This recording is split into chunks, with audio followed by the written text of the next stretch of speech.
Sheriff wanted to give us some section T.K. What if people really want to have messages?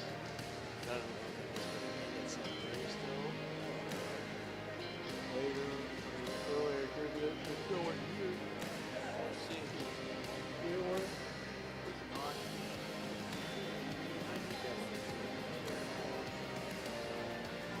It's true. That's Saturday. that's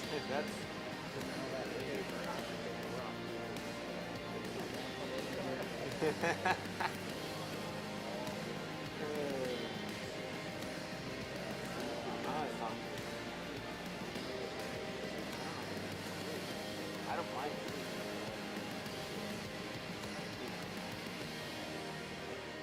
Have much of a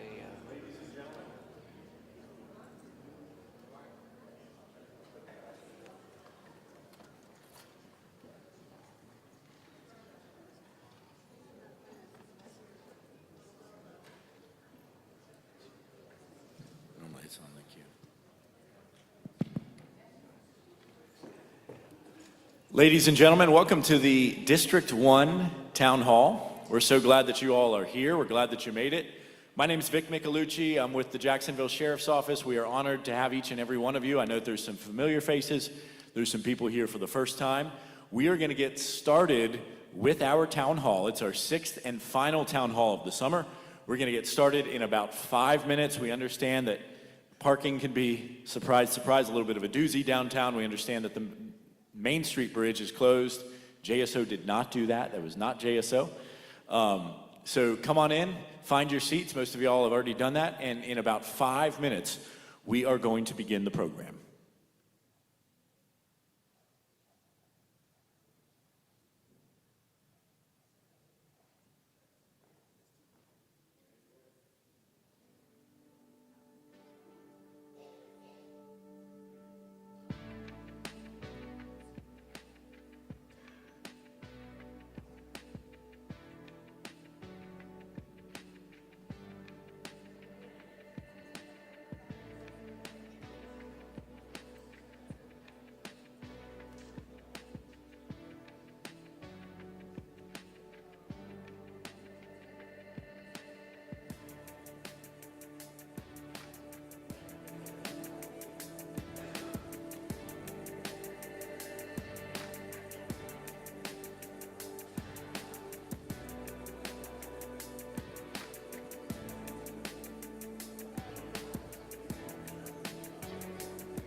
Signal 57.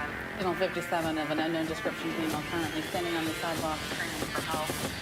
10-4 en route.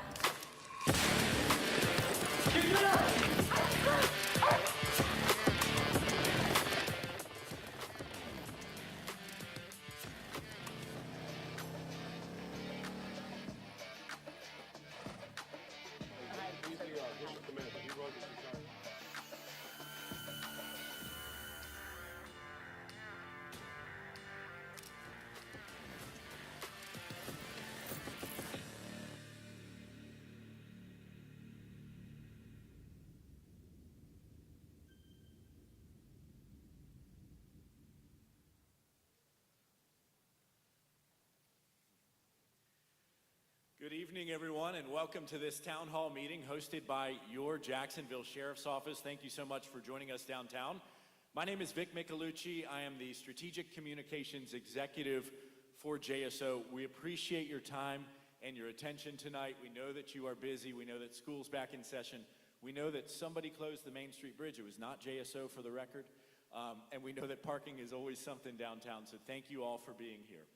Ladies and gentlemen, JSO's mission is to serve and protect in partnership with our community. To achieve that mission, we serve the citizens of Duval County with a service-oriented mindset, enforcing the law, promoting public safety, being transparent, and fostering a safer and more secure Jacksonville for all of us. We live here, we work here, we care about this place. Since Sheriff T.K. Waters took office in November of 2022, this administration has been hyper-focused on achieving our mission and vision through a commitment to innovation and growth. A huge part of this process has been listening carefully to the voices of Jacksonville citizens just like you all, and adjusting our priorities to reflect the needs of a modern and evolving River City. Last summer, JSO hosted 6 town hall meetings, one in each of the 6 police service districts. I want to know how many of you were able to attend one of the town halls last year? All right, great. And then this year, this is our 6th and final town hall. Anybody make it to any of our town halls earlier? Good, great to see so many familiar faces. We also have law enforcement all the way from Moldova that came here tonight, so they are sitting out front to see some of our practices here so that we can share ideas on how to make our community safer. So safe to say it is your first Jacksonville Town Hall, and welcome to the River City. While these town hall meetings allowed us to share information about agency innovations in the state of public safety across our great city, they more significantly helped us connect directly with you all. Across the districts, there were some common concerns. Traffic, illegal drug use, violent crime, just to name a few. We are listening to you. We hear that. We listened and we started new initiatives because of that very feedback. Our agency adjusted our organizational structure and staffing so that we could better focus on the issues that you were most concerned about. Tonight, we'll share some of the positive impacts that this has had on Jacksonville's public safety space. 2024 was truly a historic year for Jacksonville and Duval County as a whole. Violent crime rates fell to record lows. Property crime rates dipped as well. While crime rates decreased nationally, Jacksonville's crime decline far surpassed those national statistics. Proactive policing, doubling down on our commitment to violence reduction strategies, a focus on community engagement, and transparent communication are changing the public safety landscape. Jacksonville is shedding that false image, listen to this, shedding that false image of being a hotbed for violence. Nobody wants their city to have that reputation. Rather, the nation has taken notice of something very special that's happening here, and every one of us is benefiting. And while tonight allows us at JSO to share results, it is fundamentally about each and every one of you. Look left, look right. These are people who care about this community. Police officers are public servants. We are here for you. They serve the people of Duval County, and JSO, ladies and gentlemen, is your agency. This town hall provides a way for you, the citizens of Jacksonville, to engage directly with your Sheriff Waters, your undersheriff, your district commander, and key members of Sheriff's leadership team. We're here not only to share information, but to continue to listen to you. That's the common theme. At the end of these presentations, we've set aside time for a lengthy question and answer session.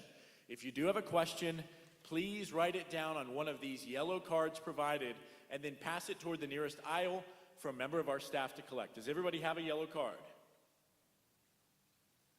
If not, we have the amazing young women and men in our police explorers. They're in white. They've got more of the yellow cards. So write your questions on there. Now, because time may not allow for all of those questions to be answered, please make sure that you include your contact information on the back of your card so that our team can follow up with you. We want to be sure that all the voices tonight are heard, and that is so very important. So if you need a yellow card, please hold up your hands. Even if it's in another language, we will translate it for you. We'll try our best. So if you need one of those, hold up your hands. If you need a pen or a pencil, we'll make that happen as well. Ladies and gentlemen, tonight's invocation will be given by Pastor Garland Scott. He is a great friend of this agency and a giant in Jacksonville's violence reduction strategy. Pastor Scott is JSO's program manager for outreach and support. He provided his expertise and community connections to build out Operation Safe Passage, which is a mission-focused program which, through partnership with faith-based and community-based organizations, provides social services to gang and group members who are at risk of being either perpetrators or victims of violence. Each week, Pastor Scott and his team make personalized visits to at-risk individuals and provide them with the opportunity to leave behind gang life, to leave behind a life of crime. Ladies and gentlemen, please a warm welcome for Pastor Garland Scott.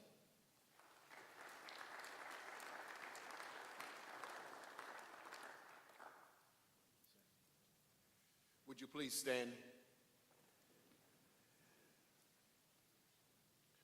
Father God, we thank you for another opportunity.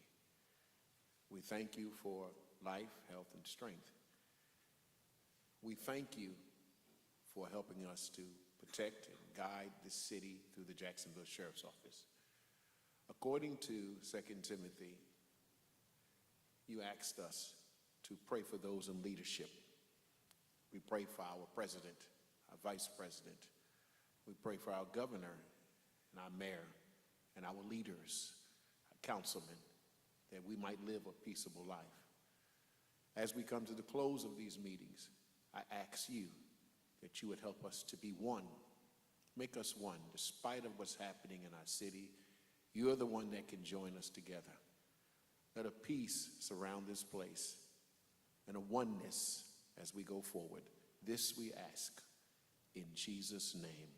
Amen.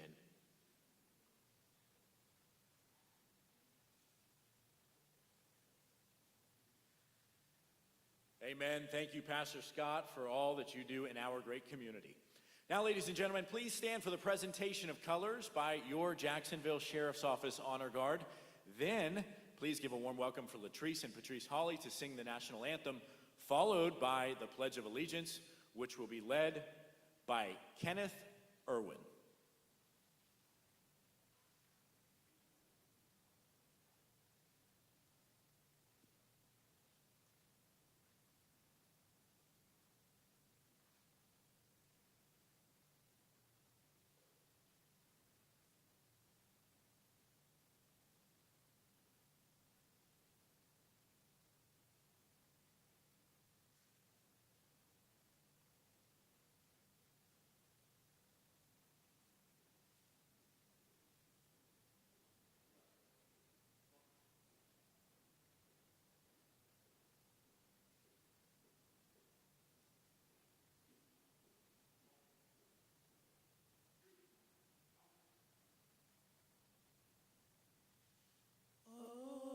Say, can you see by the dawn's early light what so proudly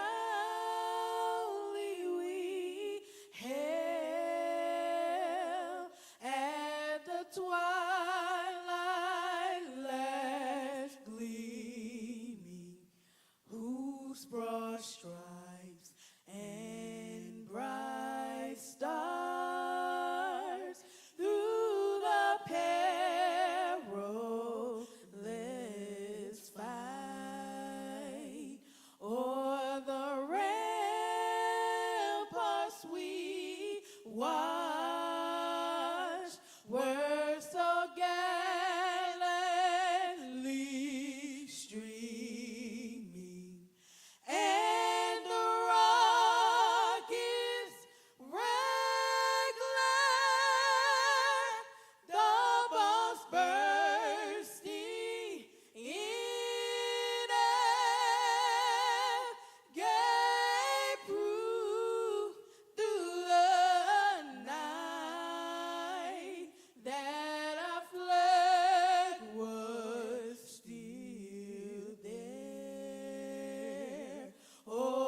I pledge allegiance to the flag of the United States of America and to the republic for which it stands, one nation, under God, indivisible, with liberty and justice for all.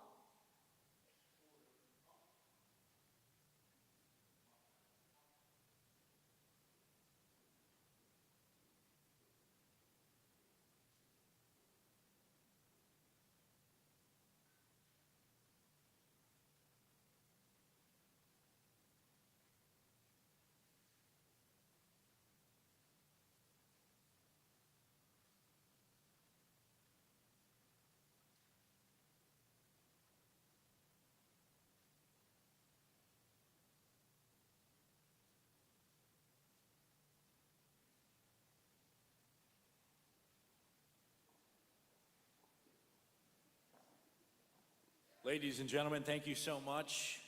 One more time for the Jacksonville Sheriff's Office Honor Guard. Latrice and Patrice Hawley, who have done amazing, amazing work at all 6 now of our town halls this year and all 6 last year. We appreciate you. They're with the group For the Soul, and they are the Florida Gospel Singers of the Year. Proud to have them part of the Jacksonville Sheriff's Office family. And finally, Kenneth Irwin for our Pledge of Allegiance. Thank you, sir.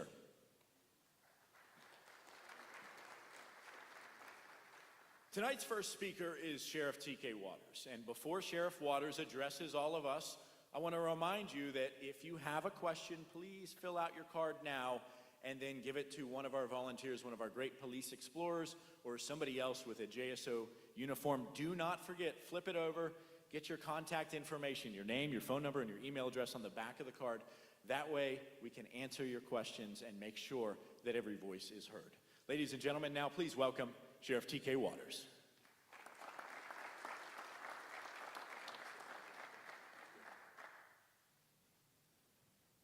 So good evening, everybody. Thank you for joining us tonight. As Vic explained, tonight is an opportunity to get closer to you, the citizens of District 1 in Duval County. In every facet of decision-making at JSO, addressing community needs is central to our calculus. This year, our city has risen above the flawed perception that it is an epicenter of violent crime. I'm proud to share with you the historic public safety results garnered in 2024. Likewise, you should be proud, very proud of these results, because undoubtedly your input and engagement are critical elements that enable them. Jacksonville is an incredible place to live, work, and raise a family. This city has grown into a hub of business, industry, arts, and culture. And as a modern growing city, Jacksonville is fortified by the modern model of policing to ensure public safety. Throughout my agency administration, we've been laser focused on expanding our public safety workforce, investing in innovative technologies, and doubling down on violent reduction strategies that couple proactive policing with intervention tactics. For years, Jacksonville has carried the faulty, sensationalized, media-created designation as Florida's murder capital. Well, with a 53.91% decline in murders in just one calendar year, our city has now gained national attention for an unprecedented drop in violent crime. From 2023 to 2024, the number of murders dropped from 128, which is already representative of a year-to-year decline, to just 59. Now let me stop there. Murders, people losing family members and loved ones, is more than a number. It's a standard of measurement that we utilize to show our effectiveness in what we're doing and how we're doing it. But please understand and know that we recognize that the loss of a life is extremely, extremely important, and we know that there's family members that deal with those circumstances every day. But this is the lowest murder rate since 1995, and I believe since before that. Never in the over 30 years working at this agency, a full decade of which I served in JSO's homicide unit, has our city experienced such a precipitous drop in murders. Now, law enforcement agencies and other municipalities are turning to Jacksonville to ask how we achieve those unparalleled results. This historic reduction in murder and violent crime that we recognize today is not a random statistical anomaly. It is a return on investment resulting from the dedicated work of the men and women employed by the Jacksonville Sheriff's Office, sworn and unsworn, officers and civilians. The members of this agency will work and continue to work tirelessly to promote public safety so that all Jacksonville citizens can live and enjoy lives of peace and security in a community that absolutely refuses to accept violence as a norm. So before I go any further, I'd like to tell you that a lot of the members that you see out here today are wearing blue suits. But what you don't see are the many civilian employees that do an amazing job every single day to help us function as an agency. And without their input, without their help, the civilians, the volunteers, we cannot see the results that we see. So if you guys would, please join me in applauding them for their amazing work.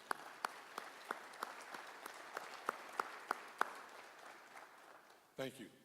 So please now turn your attention to the video which highlights the historic decline in crime we experienced in 2024.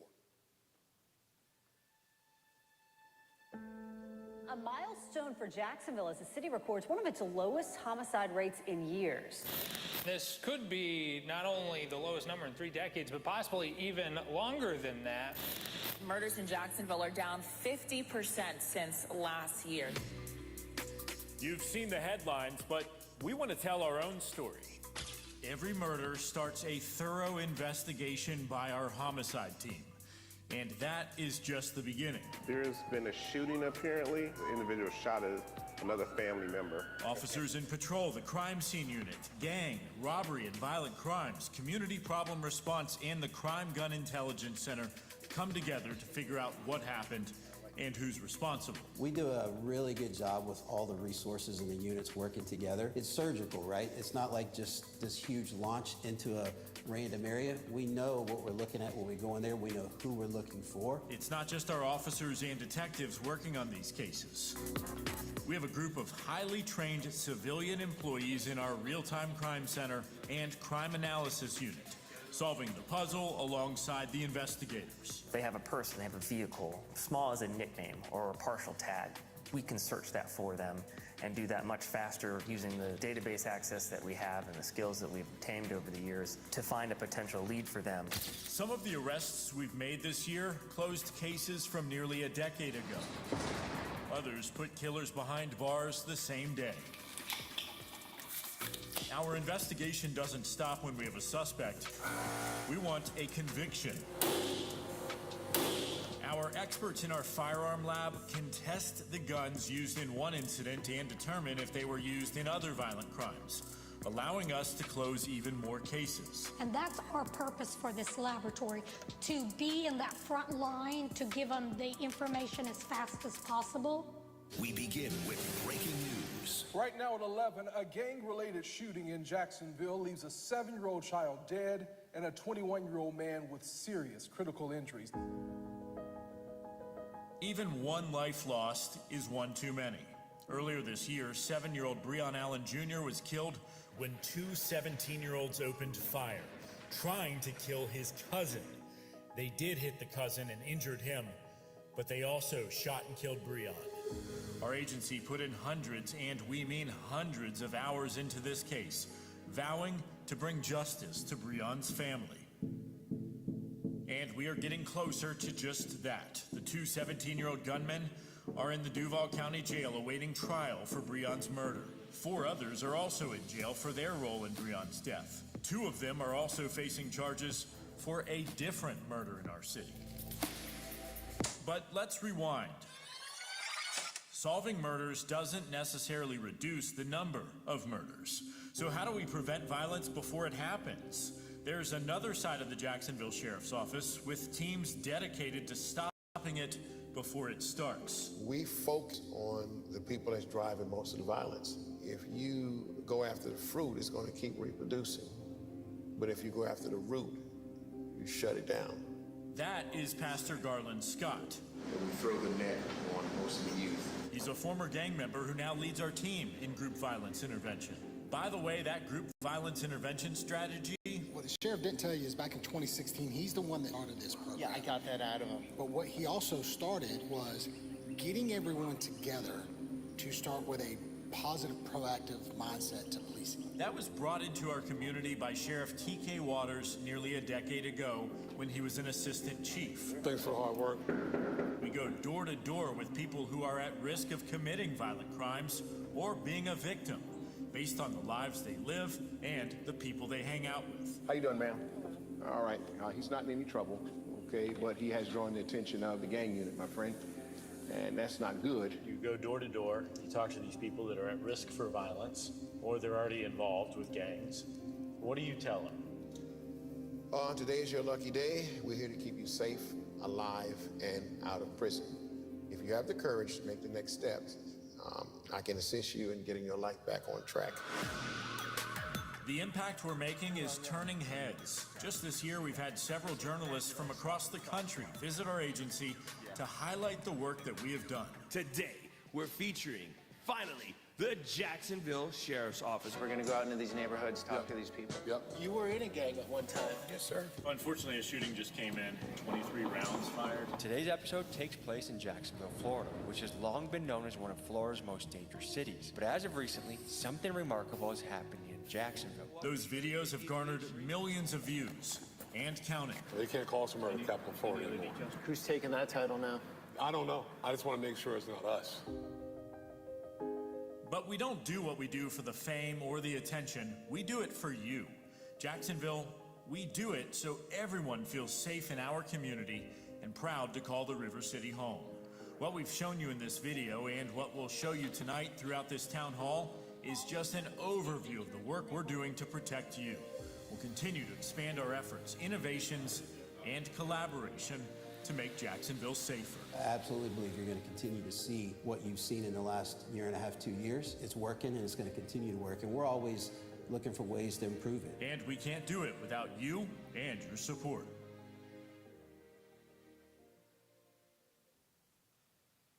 So early in my administration, JSO launched both Connect Duval and the Unsolved Crimes page, offering Jacksonville citizens new ways to use available technology to partner with the police to prevent and solve crimes. Connect Duval is a voluntary program by which citizens and business owners can register their private surveillance cameras with JSO. If a crime incident occurs within the purview of these registered cameras, investigators can contact the system owners and request access to recorded footage. This initiative allows the police to quickly gather critical evidence to which they would not have had access in the past. If you have a camera, I urge you to add it to the 4,881 registered cameras and 4,577 cameras integrated already participating in Connect Duval. The Unsolved Crimes page is another technology-based initiative that capitalizes on the public and police partnership. During investigations, officers often collect photographs and video footage. And historically, if these investigations went cold and suspect identification could not be made, these photographs and videos would be placed in the property room and held as evidence. And in the past, that is where this evidence would stay, unseen by the public. The Unsolved Crimes page changes that process. And today, officers upload the Unsolved Crimes page photographs and videos gathered during investigations in which the suspect has not yet been identified. And citizens, this is the best part, can access this Unsolved Crimes page 24 hours a day, 7 days a week, and review these photographs and videos. If a citizen recognizes a suspect from the photographs or videos associated with an unsolved crime, that person can send a tip to the police with the touch of a button. It's that simple. We have had remarkable success with this initiative. And since we've had the page up and running, we've received 515 identifying tips and solved 480 crimes. 480 crimes that would not have been solved in the past. A huge piece of the success that we're enjoying in our current public safety landscape stems from engaged listening to community members. Over the course of my tenure as sheriff, JSO has opened all its doors, sharing as much information as possible that is legally permissible about our agency and our investigations. We have built out an entire strategic communication section, mission-driven to provide the public with transparent, comprehensive information across all platforms. Through new and burgeoning media platforms, JSO leadership is sharing information in more ways and with greater frequency than has ever done in the past. These district-specific town hall meetings are one way that we are bringing JSO leadership to you in your neighborhoods. At these town hall meetings last year, we consistently heard that traffic is an issue of great concern across our city. I took that concern to heart and to action. And based on public feedback from these town hall meetings, I restructured patrol support, adding more traffic and motor units to address traffic safety concerns citywide. Currently, we have 34 traffic officers, and we are increasing that number to 50. We now have 17 motor officers, and we are enlarging that agency, that unit, to over 30. Effective public service requires both listening and responding to community concerns. If you do not respond to a concern, it's like it's never happened. So please watch the following video, which will introduce you to the traffic and motor units expanded in response to your articulated concern. Ready?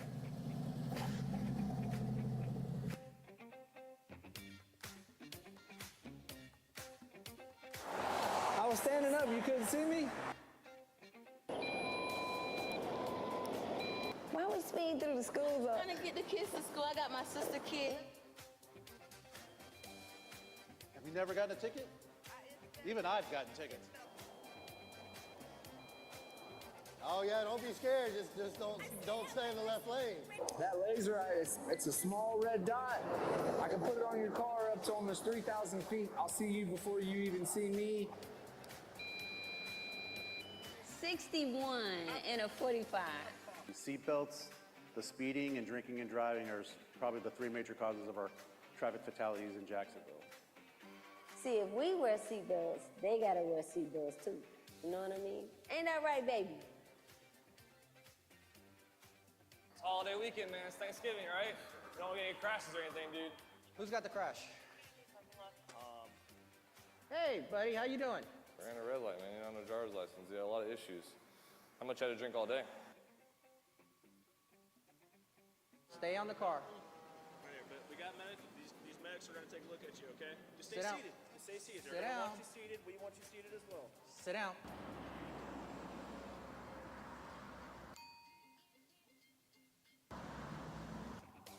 So this car just ran the red light. We're gonna get that car, because that car knew better. You cannot run red lights, okay? You're putting yourself and other citizens in danger.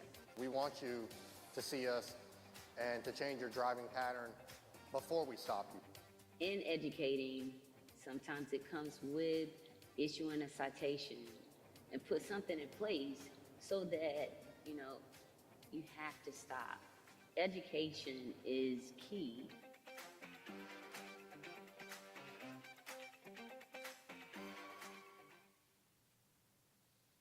So I want to thank you all for taking the time to directly participate in the promotion of public safety in your community. And while I am elected to oversee this agency, JSO is fundamentally yours. I'm proud to serve the people of this great city. And now I'll turn things over to your district commander, Jimmy Ricks, who will report on the state of your police service district. Jimmy.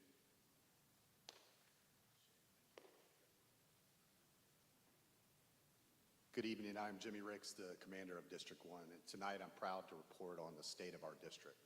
From 2023 to 2024, District 1 has had a 4.62% overall reduction in violent crime and a staggering 65.38% reduction in murders. Today, the District 1 leadership employs a data-driven approach, squarely focused on delivering police services quickly and professionally to their citizens. Under my command, District 1's patrol services have aimed on being responsive, engaged, and flexible to the specific needs of our community. Bike units are a assigned feature unique to District 1 patrol services. As our jurisdiction encompasses the urban core, bike officers proactively police and provide high visibility prevention. The following story highlights how bike officers can quickly and efficiently respond, investigate, and arrest a dangerous criminal. Last year, District 1 bike officers heard gunshots and immediately responded to assist patrol officers on the scene. A woman had been seated in her car when out of the blue, her vehicle was hit by gunfire. Bike officers immediately began canvassing the area, and while they were looking for the gunman, these officers heard additional gunshots. Following the sound source, these officers found a man carrying a gun nearby at a local business. During the investigation, police confirmed that this man was the gunman who had shot the innocent woman. Moreover, police officers discovered that the shooter and his victim were complete strangers to each other. This was a terrible act of random violence, and because of the quick actions of these bike officers, a truly dangerous and violent individual was taken into police custody so that he could not do harm to any other member of our community. Community focus is not only one of JSO core values, but also a way of life in District 1. Customer service at its best. To date, in 2025, we have had a sheriff's walk, 3 district commander walks, and 7 sheriff's office watch meetings in District 1. We are engaged, the residents of this district, and frequently in many ways. Now we're going to play a video that highlights JSO to the homeless population to educate and assist in the light of the state legislation restricting public camping. Thank you. Ron, what's going on, man? My name is Frank Hernandez. So Jay was saying that you've got to go down to one of the ERs over at the VA. I am a police officer with the Blight Abatement Unit who works under community engagement. You got to get down there so that way you can get started with your health care and get started with some of the programs over there, because there's no reason for you to be out here. We receive complaints about people camping on private property, public properties, possible homeless encampments. You know, these are the individuals we're looking for to connect them with resources. We got to do something to get you out of here, all right? Because this is not going to work out very well. Good morning. Officer Snow with the Jacksonville Sheriff's Office. When our officers come across someone camping out in public, sleeping on sidewalks, tucked under awnings, or in city parks, they don't just write tickets or make arrests. You see him? He's over there. First, hey, sir, how you doing? Good morning. they check in. We're talking to you today because you're in violation of the camping ordinance, okay? You're on public property. If it's the first time, they give a warning. You're not under arrest, but you can't be camping. That's part of a city ordinance put in place in November 2024 aimed at keeping our public spaces safe, clean, and accessible for everyone. Hey, I'm Lieutenant Nick Damone with the Jacksonville Sheriff's Office, District 1. All right, y'all can head out. I am over the bike unit and walking beat. Have you all been warned for camping and stuff like that? If we come across someone that's camping in public, which is evidenced by their sleeping, they have some sort of outdoor living space. What's going on, man? We'll make contact with them and verify that it is public property and not private property. We'll run them in the database and see if they've been warned before. If it is their first time, the officer documents it, gives them a warning. And the reason why he took your IDs is he's going to do a written warning so that in the system, it'll show that you've been warned for camping on public property. And offers help. We're trying to actually do a good thing and get the word out there. There's tons of services besides beds, okay? That help often comes through JFRD's PATH team, or a bus ride home through the Homeward Bound program. PATH is available around the clock, run by the city and Jacksonville Fire Rescue. It makes you more comfortable to talk to the firemen, knowing that there's not going to be any enforcement action because you've already been warned. Hey, Daryl, we're going to take care of your stuff. We're with the PATH team. You met us before. They help people get shelter, addiction treatment, and more. They have many services that we may not even know about that they can offer. Homeward Bound? That's a partnership with Downtown Vision. If someone's from out of town, they can get a ride to reconnect with family or a support system, often the same day. So the 4 of you guys could get on a bus as early as today at no charge to you. If they have been warned before. So you've been previously warned. You don't qualify for a notice to appear citation, so you're going to be physically arrested, okay? The officer can use their discretion, since it is a municipal ordinance, to effect a physical arrest, or if they are eligible, issue them a notice to appear to court. Last thing we want to do is put y'all in jail, but we can't have this, man. We're not trying to arrest them over and over again. Partner, it's the last thing we want to do. The warning should push them towards that, but if the warning doesn't register, hopefully making an arrest does. Homeless people in Jacksonville are looking for a place to go. City leaders say that they're beginning calls about a growing homeless camp in the downtown area. Jacksonville has struggled for years with a growing amount of homelessness and blight, leading to tent cities, trash piles, and panhandling. All this with a limited amount of resources to get people the help that they need. Because this is a high trafficked area, we try to come down here once a week and just pick up the sides of the road, the trash, make contact with people, see what's going on with them. Y'all doing all right this morning? Morning. How you doing? Doing okay? these homeless encampments, if they're left to progress, we're seeing an accumulation of trash, debris. These areas often have no bathrooms, no running water. Urination, defecation in public, completely unsanitary, untreated waste. It's just breeding, nuisance pests. No trash pickup. Not only do you have it alongside this path, but now you've actually got it spilling down this embankment, and if you look to the bottom there, that whole bottom area down there is saturated with stuff that's not going to break down, organically. JSO? So they can become dangerous for people living there. You cannot have an open fire like this, dude. That is a huge hazard. And the community around them. So everything that we just walked through, and you've got a brand new apartment building that's coming up, less than 200 feet from the same spot. Out of control camps are health hazards that cost thousands of dollars to clean up. The sheer volume of stuff that's left behind is the concern. This is what your taxpayer is going to be feeling this effect is when they go to clean all this. This is the city's responsibility. And they can also be hotbeds for crime. We've got a little bit of Brillo pad right here, which looks to be smashed and pushed in a way that we know is typically used with drug users. This is all just more reasoning why we're trying to get out there to contact these individuals to see if they need help for substance abuse, but also to try and curb some of this behavior, because if you have somebody back here that overdoses, there's nobody that's gonna know where they're at. When you come to the downtown area, for a lot of people, this is their first image of Jacksonville.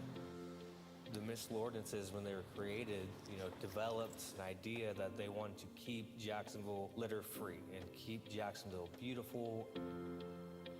All right, you good? Plant your feet. Got it? You got it? I'm good.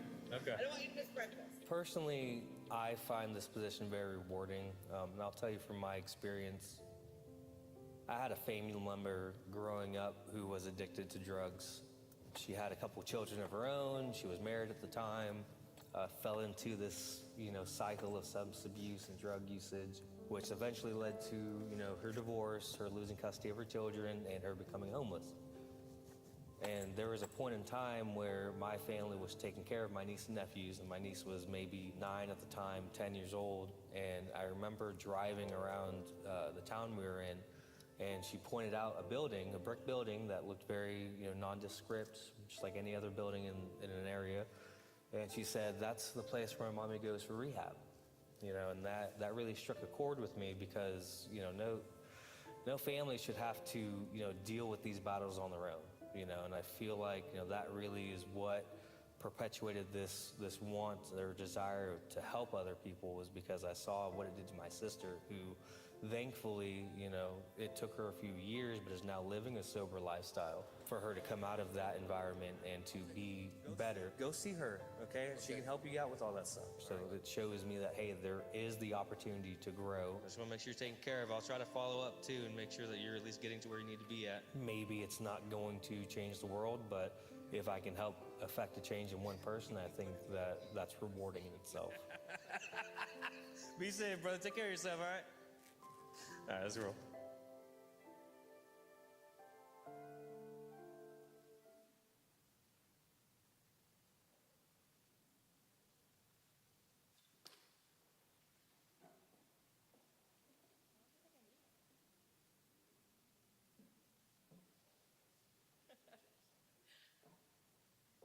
Thank you, Vic. Hi, good evening. My name is Lara Mattina. I'm the Chief Public Affairs Officer for the Jacksonville Sheriff's Office. Tonight, I have the pleasure of moderating the question and answer session. If we do not have an opportunity to answer all the questions that have been drafted onto cards tonight, I want to assure you that a member of JSO leadership will promptly provide you with a response if you've given us your contact information on the back of these cards. In the interest of efficiency, I'm not going to duplicate questions that cover the same topic, so we can get to a variety of different areas of interest this evening. Likewise, if you asked a question that is highly case-specific, we are not going to answer it publicly in the town hall setting. We will make sure that the appropriate person from the Jacksonville Sheriff's Office follow up with you shortly. So, also, I'm going to only ask questions that have been drafted this evening, so if you do have any additional questions, you can put them on a card. If we can't get them tonight, someone will follow up with you. So the first question is going to be for the sheriff.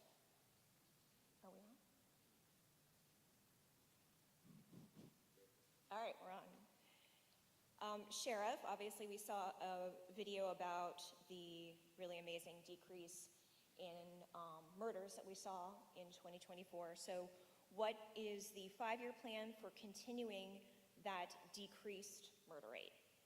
So thank you for the question. The 5-year plan is to continue things as they are and always work on getting better. Identify the individuals that are responsible for committing these crimes, these shootings, these murders, and try to get them ahead of time as we've done. I think we started this in 2016. As a assistant chief, I was able to start this program and start doing this. And I had a chance to visit 450 houses myself. Since that time, we've done over 1,200 visits. Now, I will say this just to brag on Garland Scott and a lot of our partners.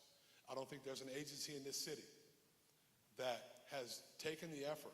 You hear a lot of times, what are you going to do about it? But I don't think there's anyone in this city that's given the effort to go out and make contact with some of our most at-risk young men in our city to try to change their lives.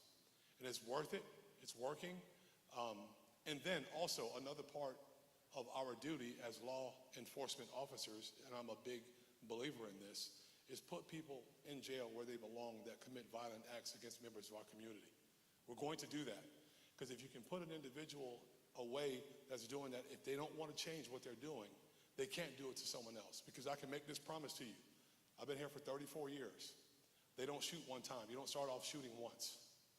You don't start off shooting just twice. It's a repeated effort. And they do it over and over and over again. So focusing our attention on those young men, trying to get them to change their lives if they're not wanted by the police. If they're wanted by the police, then we'll take care of business that other way and make sure we get them into custody so that they can't hurt anyone else in our community. But as long as I'm around, we're going to focus and continue to focus on what we're doing right now because I believe what we're doing right now is working. So it sounds like the plan is to really double down on these violence reduction strategies and then to keep working the homicides like we always have, correct? That's correct. Prevention, intervention, and enforcement. We have the prevention piece in place. We have the intervention piece in place. And we have the enforcement piece in place. We're going to continue to work that effort because I think it's worth it and I think it's working. We don't want to see young men murdering one another in the streets. I've seen enough of that. A 10-year career watching people slay one another in the streets of Jacksonville is not fun. It's not something to see, and it's not something other human beings should see, even though we are police officers. So, and it definitely is not something that family members should deal with. It destroys families. So it's worth fighting for, and it's worth putting those responsible for that kind of activity outside of our view so that they can't do it to anyone else. Thank you, Sheriff. I'm going to give you a break for a second and ask the Undersheriff to come up and answer the next question. So, Undersheriff, can you explain why officers who violate policy or law can be allowed to keep their jobs? Sure. So if an officer violates policy that reaches the level of termination, it comes to my level, and myself and the sheriff make the decision on whether or not that officer is going to be terminated. Once that officer is terminated in the city of Jacksonville, because we are consolidated, they have civil service rights, which means they can take this termination to a civil service board, which is a group of 9 civilians. None of them are employed by JSO. None of them have anything to do with JSO. And that officer, it's basically, it's almost like a trial. I have to go and sit in front of the civil service board. The terminated employee will come with usually their lawyer from the union. And that board has to decide. They don't decide on whether or not whatever the individual did, whether they did or didn't do it. They have to decide if termination was manifestly unjust.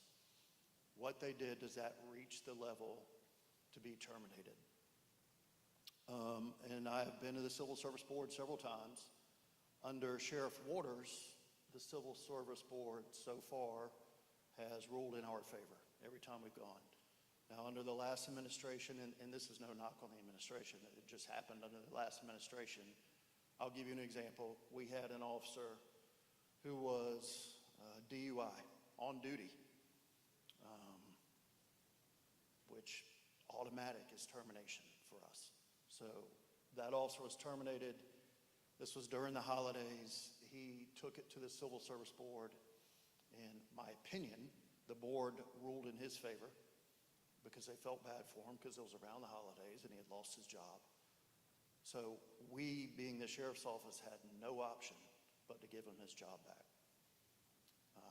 Now, I can tell you this, the sheriff will ensure that when that happens, that person will never have he will never act as a police officer again. He is going to sit at a desk for the rest of his career until he decides to retire and answer phone calls. He will have no personal contact with any civilian. He will not carry a gun. He will not carry a badge, and he will not drive a police car. That's the best we can do. We are bound by the civil service laws that we have to give them their job back. We hold all of our employees, officers especially, but even civilians, to a very high standard. We hold them to a higher standard than we hold civilians. And quite frankly, we are pretty strict on them. We have, if it's not a criminal matter, if it's a policy violation, they can get anything from a counseling to a written reprimand level 1, and then a written reprimand level 2. They can get a written reprimand level 2 with a suspension where they lose days, lose money, and then termination. So we also follow progressive discipline. So if an officer does something and within a 5-year period does something else, he will get the next level usually of whatever that discipline may be. If they start with a written reprimand level 1, he will probably go to a written reprimand level 2. Now I have the option, and the sheriff has the option, to terminate for any reason if they violate a serious enough policy. And if they violate a law and it's a felony, they're going to be automatically terminated every time. Misdemeanors are not always terminated, but you got to remember this. If an officer is off duty, let's say in St. Johns County, he gets a DUI, he gets arrested, he goes to jail, he bonds out, he has to come back to work, and he has to deal with us. And we have implemented on DUIs, for instance, it's an automatic 10-day suspension. There are not many jobs out there in the civilian world where if you get a DUI, your job's probably not going to know about it. And if they do, they're probably not going to do anything to you. So that's just an example of how we hold our employees to an extremely high standard. Does that answer? Yes, it does. Thank you, Under Sheriff. So, Sheriff, we received several questions about the investigation surrounding the traffic stop of Willie McNeil from February of this year. And I know that investigation is ongoing, so we can't discuss the specifics of it. Maybe you can just address kind of in a global sense about the status of the investigation and sort of your feelings surrounding releasing the body camera footage that you did the Monday after hearing about this incident. So I guess everybody's probably familiar with the incident in question. And I wasn't familiar with it until I saw it on one of those platforms, one of the Instagram, Sunday morning as I was sitting in church. It happened like 4 or 5 months previous to when it was finally released. Also, it's very important to note, because you would not know this, is that the subject pled guilty to everything that he was arrested for. The judge accepted that plea. Now the case is under investigation. So what I wanted to do when I came out, because it doesn't matter how much you disagree with me, I understand that no one's going to agree with me 100% of the time. I get that. It's part of the process. But one thing you can be assured of, that I'm going to show you the information, and I'm going to give you the information in context. Because context is very important when you look at something like that in a situation like that. And you start from the very beginning. And what I wanted to do that day when I came out to the public was say, we know about it, we're addressing the issue, and I wanted to tell you immediately what happens when we get a case like that. And when we get a case like that, we immediately gather the information. We're the evidence gatherers. And we take that information and we give that information to our state attorney's office. The state attorney, or the state's attorney, is elected by the members of the 4th Judicial Circuit, all right? They do not work with us, except for when we partner on cases that involve, that we're working on when it comes to murders and stuff like that. But the decisions to prosecute cases is solely lies with the state attorney, Melissa Nelson. So when we got that particular case, we gave that case immediately to her once we gathered all the information, and we let them make a decision. And that decision was that it was not criminal. And what people typically want to do when it comes to the police is they want to convict first and don't like due process. Due process is absolutely necessary, and every police officer deserves due process. So when I said that, knowing full well there were going to be people that were going to upset and object to that decision. It was not my decision. It was a decision of that state attorney, who is Melissa Nelson, who's great at her job, by the way. But one thing that people tuned out was the administrative process. So a police officer that violates or is believed to have violated or possibly violated a rule has to go through a criminal process. Then after that criminal process, they go through an administrative process. Right? That administrative process makes a determination on whether or not they violated our policies or not. That part is still ongoing, and that part I cannot discuss. Not that I don't want to. I don't mind discussing anything. I'm not afraid to tell you what's going on because there's something good about telling the truth. When you tell the truth, there's no bashfulness, and you're not ashamed, and you're not afraid. No matter how much people yell at you, no matter how much people protest you, no matter how many names they call you. I don't have a problem with telling you the truth. The truth is, there's an investigative process taking place that's administrative, and the courts and the state statutes will not allow me to discuss that administrative process until it's complete. That's why I haven't told you. The only reason I haven't told you. If it was done, I would tell you what's happening and I'll tell you what's going on. But it's very important. This is the only job where people don't believe because what you see on social media or what's conveyed to you, where people do not believe that you deserve due process or an investigative process. I 100% believe that. I will not ever be shaped or moved by someone that's trying to bully me into making a decision because I have to answer to somebody bigger than all of us. And I've been given an awesome responsibility to run this agency and to look after the people of this community as best I can. And we're going to do the best I can every single time. And when that information is available, I will give it to you. 100%. There's no question about it. But there is due process, and the process is in play. And I can tell you this. The investigators have 180 days to finish that administrative investigation. That's 6 months, right? So we're going to let that play out. I don't go down there and visit them. I don't tell them what to do. I don't tell them what to think. I'm going to let that investigative process play itself out so that when that information comes to me, I can either agree with it or I can disagree with it after I read the summation, 180 days, all right? So that's where it is. And that's the way the system works. And we're going to allow that system to work. And when it's time, we'll let you know what the results of that administrative investigation is. But I'm not going to say one way or another whether he was wrong in that situation until those investigators finish that investigation.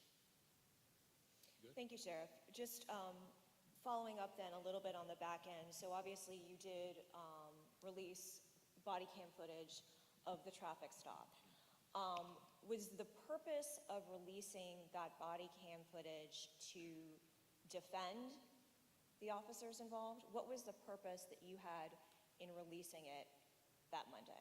Context. Context is very important. I believe one thing, and if you want to go back and listen to it, I'm sure it's still there. If you want to go back and listen to it, there's a statement I made during that release was, I will neither condone nor will I condemn the actions of that officer that day. Because that would be 100% completely improper. But the information was, and the reason I released it the way that I did, because it's important for people to see what happened from start to finish. I can take almost anything and give you a small clip of it and present it to you and say something, add narrative to it and say that it's wrong. I can video someone that touches someone inside the church and put it out and say that someone was trying to touch someone inappropriately. But full context is very important, so I want you to have the context. There's also civil disobedience. I don't want any of that. So I want to make sure we have context in what we're doing and you understand that there's always more to the story. And we're going to show you more of the story. Then we'll let the public decide what they want to decide and let the investigations play themselves out so that we can get the information to you. Thank you very much, Sheriff. We're going to switch gears quite significantly and ask some questions that are specific to District 1. So, Commander, if I could. There are a couple of questions that we've received where people have specific concerns that houses or areas have drug activity. So maybe you can just share with citizens if they are concerned about narcotics activity in their neighborhood, what they should do about that. Thank you for the question. And I would say Commander Dallin over there, he'd be the best guy to handle that. But he's actually at a phone call whenever we need his help, and his lieutenants and his people have done a great job. I just recently reached out in reference to a residence that we had, and when we looked at it, we researched it, and there's about 52 calls, and the citizens let us know on National Night Out. So it was a great question, and we were able to reach out to our narcotics, and then we're looking into it, and we're also looking at it as a code enforcement. I would say you could always call 630-0500, and you could report it online. You could be anonymous. A lot of times people ask the question, can I be anonymous? Absolutely. You know, give us that information, give us that tip. We'll look into it, we'll take it serious, because obviously we want to make this sure that the community's safe. Okay, so importantly, it sounds like just communicate your concerns, and you said you can do that on the non-emergency number, you can make a report online. Obviously, if a citizen is here tonight, they can speak to you or any of your District 1 officers who are here as well. Can citizens come to Sheriff's Watch as well? Yes, thank you for that. She's leading me into it, right? Sheriff's Watch, we have some Sheriff's Watch members that are here tonight. We appreciate them coming, but we meet the third Tuesday of the month at Brick and Beam, and it's actually fourth Tuesday of the month, apologize. And we meet, and it's an opportunity to get to meet the commander, to get to meet Nick Damone, our administrative lieutenant, our bike officers, and each month we bring somebody from a specialized unit to talk to them. But it's a great opportunity at that point to either voice your concerns out in the front and talk to us in front of us and ask those hard questions, or sometimes they want to be private, they can write out a complaint, and then what we do is we try to get it back in a timely manner, but we'll do it at the next meeting, or if it's something very important, we'll try to get a contact information, but we really like them to engage us and, you know, ask those hard questions, and Sheriff wants us to be there, you know, as the commander, given that opportunity for sure. Core value of community focus. Thank you. Thank you. Commander, one more question for you. You said you were going to take it easy on me, but I go ahead. know. Well, this is an interesting one. So I don't know if you know this statistic offhand, but what are the highest crime reported in District 1? How what? The highest number of crime within a crime family. Like, what is your highest reported crime in Highest District 1? reported time? Well, first I'd like to start out by saying property crime and violent crime is down 21%. We lead the way in District 1. We do have the fortunate, y'all saw that we have the bicycle unit and we have the golf cart unit, and we're able to, you know, deploy those into our hotspot areas. But I would say the biggest issue is kind of what we reported on.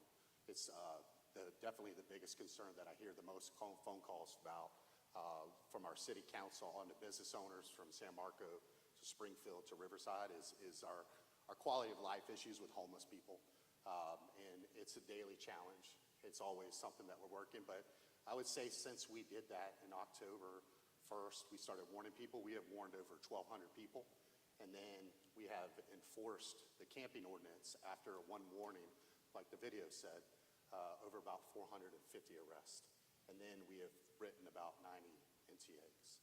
So I would say that was our biggest challenge, and I think that anybody that has come downtown in the last year, because of that ordinance, because of the good hard work of District 1 officers, that we've been able to curb that, and you've been able to see it.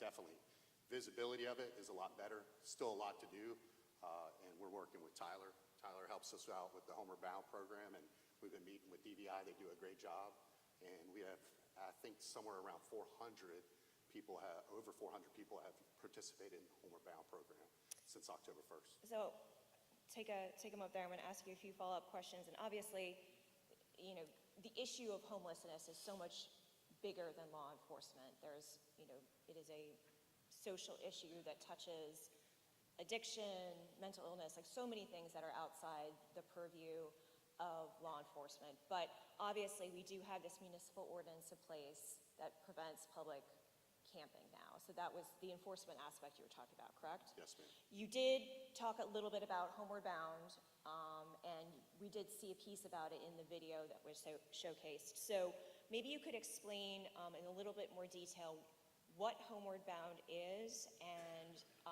how these individuals are identified for participation to travel through the Homeward Bound program. So the Homeward Bound program is an opportunity to get homeless people that have been relocated to Jacksonville for whatever reason. And this goes all the way from Seattle to Las Vegas. We send them to Georgia. But it gives them an opportunity to go back to a support system. So it's important to be able to go back into a family support system, so where they were from. They're not actually from Jacksonville. And it gives us an opportunity to send them back to that support system or a receiving facility. Sometimes there's a need, they want to get back to that family, and this gives us a great opportunity. The way that we do it is our officers actually respond and check and make sure they're not wanted. They're not wanted within our investigative units. And then we're able to check them out, and then we send them on a bus ride back to the place where they're from. I will tell you, though, a little added to that is what our co-responders do. Our co-responders help us break that barrier a lot of times, and they're able to break that barrier with the mental illness side of it, with the homeless. And we also have a provider here today is Trinity Rescue Mission. Appreciate you being here today. And we have a good partnership with all of our providers. They help us out. And then when we do have somebody that's a time in need, it's a great opportunity to be able to bring them to those receiving facilities. And now we have emergency beds. I think you have, what, 40 beds at Trinity? 44 beds that are emergency beds that JFRD PATH team brings them to Trinity Rescue Mission. We appreciate your partnership. So I guess what's perhaps unique about Homeward Bound, I mean, perhaps there are many aspects that are unique, is that the program just doesn't put someone on a bus with a bus ticket into nowhere. It actually has a connection set up, so there are social services on the back end available to that person. It's a great question, and what they end up doing is say Jimmy Ricks is going back to Seattle, and we work with that social worker, and she finds out who I'm going to see, like my family member.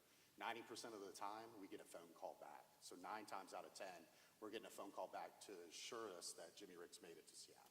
So it's a great opportunity. We connect with them, and then again, we're getting them back to that support system. I think it's a great program. I think it's a program that has expanded, and we've seen it increase. In the last month alone, there was almost 100 tickets, bus tickets, where people were reconnected with their families. So That's great. I think that was great. Yeah, thank you, Commander. I appreciate that. All right, I'll give you a break. All right, thank you. So to add to that just a little bit. I think we're on. Hello. To add to that just a little bit, that Homeward Bound program, we've actually been able to send 507 of our unhoused or homeless people back to their homes of origin. We make contact with someone on the other side to make sure we're not just sending people off somewhere. And that is, for the taxpayer, I want you to know that that's a JSO program that's fully funded by JSO. And what we do is we take forfeiture money from the drug dealers that we take. We take their money and we use that money to help fund this program. And it's been wildly successful. So Sheriff, since you came up and Commander Ricks referenced, we have a co-responder in the audience, could you just share a little bit about what that program is where JSO partners with MHRC? Yeah, so we have what you call our co-responder program. We put clinicians that are professionals in that arena to ride with us and go with us on calls where we're running into individuals that are in a mental health crisis. As long as they're not violent, we will never put a clinician into a violent situation. We cannot afford for that to happen. But we get those clinicians and they go out with us and they really, really take command, take control of situations, and they have discussions, and then they offer those folks services, and not necessarily always a Baker Act. Because I can tell you, when I first started in 1991, 92, we get a call where someone's having a mental health crisis, the first thing we did was fill out that Baker Act paperwork, if it applied. And that was so that we can get that situation under control as quickly as possible and go answer the next call. We don't do that anymore. We don't want this stigma attached. Maybe someone's just having running through a rough situation in their lives, whether it be financial, whether it be a divorce, whether it be family issues, whether it be something. We don't just immediately go to that. We have our co-responders that are with us, and it really, really helps. We really love it, and we're so glad that they partner with us and help us do this. It's amazing. And Sheriff, you referenced this a bit, but I certainly heard over the years, you often get the question, if there's force used by an officer when responding to a mentally ill person in crisis who's armed with a weapon and makes, some kind of physical act, why wasn't a mental health professional sent to that scene? So can you just sort of expand on that? Sure. If we know ahead of time that there's a possibility for a heightened sense of danger, if they're armed, if they say something over the telephone like, if you come to my house, I'm going to shoot you, I'm going to kill you, or something like that, we cannot, under any circumstances, afford to put a civilian in a situation like that. I would be derelict in my duty if we allowed something like that to happen. If we lose a civilian in something like that, it's just not a good situation. So unfortunately, I can tell you one that comes to mind, many of you may have heard of it. We got a call a few years back where a young lady was having an argument in a house about medication. We show up, immediately the individual answered the door with a very large butcher knife in her hand and stabbed our police officer in the shoulder, which then of course triggered a deadly force situation. Now you don't go there. None of us ever come to work. I can promise you this. None of us ever come to work wanting to find ourselves involved in a situation like that. Because if it reaches that level, that means your life is in danger as an officer, or someone else's life is in major danger. And we just don't necessarily, we don't look for that. Unfortunately, sometimes the circumstances dictate how that's handled, but we'll never put a civilian in a situation like that because it's just not worth losing a life in a situation like that, because it's just not the right thing to do. It's very, very dangerous. So that's why we try to avoid doing that. Thank you, Sheriff. So kind of a wild left turn here. So one of our audience members referenced that the Explorer program, many Explorers are here tonight volunteering their time, is a great initiative. And what is JSO doing to reach out to more young people? So maybe you could talk about some of the programs for youth activities that JSO runs. Where's my pal? Police Athletic League. Chuck, come up. Tell about some things that we do. The Sheriff's Office is an amazing place with many, many, many amazing programs that we utilize to try to connect with our youth and young people. Explorers is just one of them. Go, Chuck. Hey, good evening, everyone. I'm going to talk about two different programs we have, actually. We'll use community engagement. We go through with teenagers from the ages of about 12 to about 17. We have a teen leadership program. We do a driving program. We also do our Police Explorer program, all through community engagement. We engage the kids to talk about and to help them learn about the different aspects of the Jacksonville Sheriff's Office and what goes on at the Sheriff's Office, from our corrections side, from our police side, as well as our services side, and the positions and the opportunities that they have available to them. Excuse me. From the PAL side, completely different is that we have PAL programming, and everybody thinks of PAL as usually for sports, but we have a programming side on the sports side, which we have basketball, football, baseball, boxing, and then they also do cheerleading. They also do, on the PAL side as well, we have educational programming that the kids are able to be brought in after school programs to help them with their educational side as well. That programming is constant, it's year-round. We just got through with the the summer school program. Went all summer long with a lot of the kids as well, and that is a constant thing. We're always looking to upgrade, and we're always looking to get more kids in the program, and that most of that programming is all free, or it's a very limited cost. Thank you. That answer? Okay. Yes, that's great. Thank you, Commander. Thanks, Chuck. And also, I would like to ask this. If you have young kids, if you have grandkids, small kids, and you see a uniformed police officer walking in a grocery store or walking somewhere, don't say stuff like, I'm gonna get him to put you in jail. Because, no, really, it creates it starts early, a fear of we're just regular people, folks. We wear a uniform every single day, and we do this job 24 hours a day, 7 days a week. But I have 3 kids. I have 4 grandkids.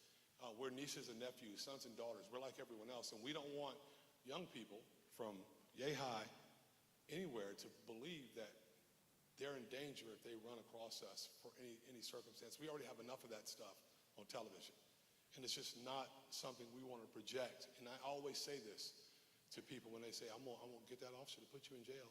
No, I'm not gonna put him in jail. And I wanna make friends. I wanna talk to them, and I want them to know that we're here for them because they are our future. They are what we do this job for, to make sure that our community can thrive and the next generation grows up in a safe environment in a great city so that they can thrive and take care of us when they put me in the old folks home. Sheriff, I guess a timely question based on national events. Do you have any concern that our local police will be demilitarized and the National Guard will be deployed in Jacksonville? No, I don't. Jacksonville is, one, it's a great city. 2, you have and it sounds very self-serving when I say this, so please don't take it that way. You have an excellent professional law enforcement agency in this community, and it's largely because of the men and women that the CO, the corrections officers, the officers on the street, the sergeants, the lieutenants. I'm just put here because you guys allow me to work here and oversee the day-to-day operations of the agency, me and the undersheriff, and the staff members.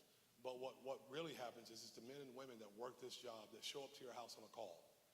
And they're very active, and they look for ways to make our city safer. And because of that, I have no concerns about that. I believe what's happened up in D.C., I think the homicide rate was 24.5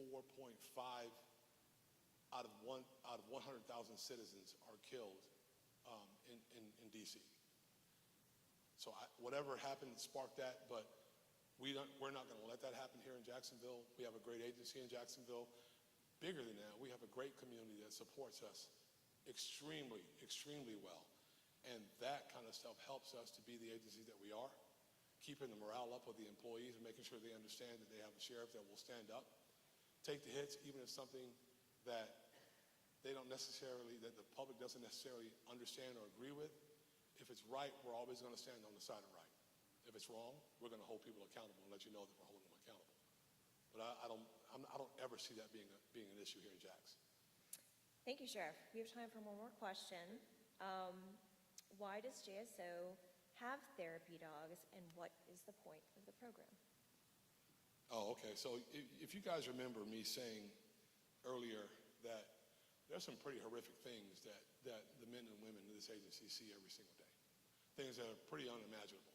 From a traffic crash, which is one of the most violent ways that people end up dying, to murders, to sexual assaults, to crimes against children. And for the longest time, we thought that, we're just going to suck it up. Let's be tough. Let's handle it. You're going to be okay. Don't let anybody see that you have a problem, that you're dealing with circumstances. But once again, I'll remind you that we are people. We're not machines. I don't care what television has made us look like. We're not machines. We're not gutless or heartless people out here that are just doing something that want to hurt people. We have actual emotions and feelings. So in about 2000, Erica came to me in probably 2019 or so, Chief Weber, and she wanted to start a station dog program. And the reason I knew that it would be successful and I knew that it was good to do is because my wife and I, we dealt with a very tough situation in our family. And our dog, believe it or not, was a very big part of our comfort. One, the Lord first, and then our dog. Believe it or not, it's really, really strange how that happens. But a dog is happy to see you even when you're at your worst. Even when you're struggling, dogs are happy to see you. Where's Buster? Is Buster here? Buster's here, I think. Yeah, Buster's here. Yeah, Buster's back here. So we have one of our very first station dog. So now what we do with those dogs is we take that dog, Buster will come in early, get treats because he likes treats, and if you got a treat, he's going to be your friend. He comes in, he gets treats, and then he goes off and he works in a certain unit of the agency during the day. He may go to sex crimes one day or special assault. He may go to homicide. He may go to HR. But that dog makes its way around because dogs just, I don't know what it is. It's God's special gift to us. But dogs really make you feel better when you're feeling stressed. Sometimes Buster don't pay any attention to me. I'm a little salty about that. But no, dogs really help. And we have the agencies that see the need for us, and they donate those dogs. And we have, how many do we have now? 4? Yeah, we have 4 now. And shoot, it's been really good for us. And people just light up when they see the dogs walking through the hallways. You know, Buster will come in at the end of his workday. He'll run down the hall. He'll come into the office. He'll be looking for Brian, of course. But he'll run through the office, and people just are happy to see it. And I think anything that we can do to help our young public servants is well worth it. It's not costing us anything other than just some time. So it's worth it. I'm a big believer in health and wellness. The healthier our young police officers are, the better they serve the public, the better job we do in doing what we do every single day, which is why we also started the health and wellness section of our agency to make sure, because again, for the longest time, it was, you know, suck it up, buttercup, you're going to be just fine.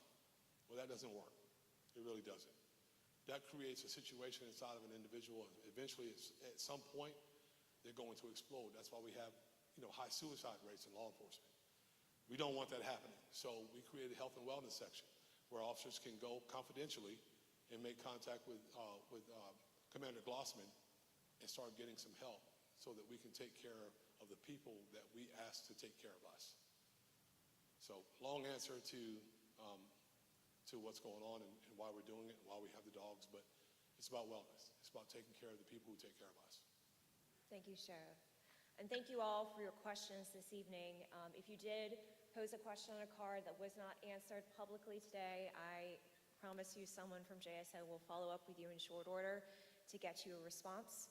So I'm going to turn things over to Vic, who will bring us home for the evening. Thank you, Lara. And you can keep that for the rest of the season, just for you. So we truly appreciate the engagement here from you, our great members of the community, and thank you so very much. We want to continue to ask you to engage. How do you do that? An easy way is take out your phones and scan that QR code. Many of you already follow us on social media. We've got hundreds of thousands of people throughout the area that are able to do it, but we want to continue to grow. Why? Because it is important to make your community safer. When there is something going on, when there is an active scenario, when there is a missing person, when there is a wanted suspect, this is going to be where you are going to see it first. You're not going to see it anywhere first, but here. I'll give you an example. When we had, remember, these were in District 1, the takeovers with the teenagers, 600-700 of them around Friendship Fountain and the South Bank. We were able to get out information about curfews, about the laws, reminding parents to be careful and to have those conversations with their children. Our first video that we put out on Facebook did 1.2 million views. So it's all about reaching and communicating with people direct to consumer. So that's what we're able to do. So we're going to continue to keep you posted. We just posted a murder arrest. So if you're interested in that, it was from a Crime Stoppers tip from First Coast Crime Stoppers. So that happened. Scan right there. You can engage with us on Facebook, on YouTube, on Twitter, on Nextdoor. Many more ways that we can connect with you. We appreciate your time. Be safe. And again, if your question has not been answered, stay by your phone, stay by your email, because we're going to get back with you as soon as possible. We appreciate you all being here. And one final word from the sheriff. Before we leave tonight, let me say from the bottom of my heart how much I appreciate you all coming out to listen. And listen, I don't care how many people are here. It could be 2 or it could be 200. I think it's worth giving the information out. I think it's worth talking to every single one of you and getting information to you. It's my job to share with you, and we're going to continue to share as much and as often as possible. I do appreciate the opportunity to serve you in this city as your sheriff, and I hope you guys let me stick around a little bit longer, but from the bottom of my heart, I do really, really appreciate you, and thank you for your time tonight. Be safe going home.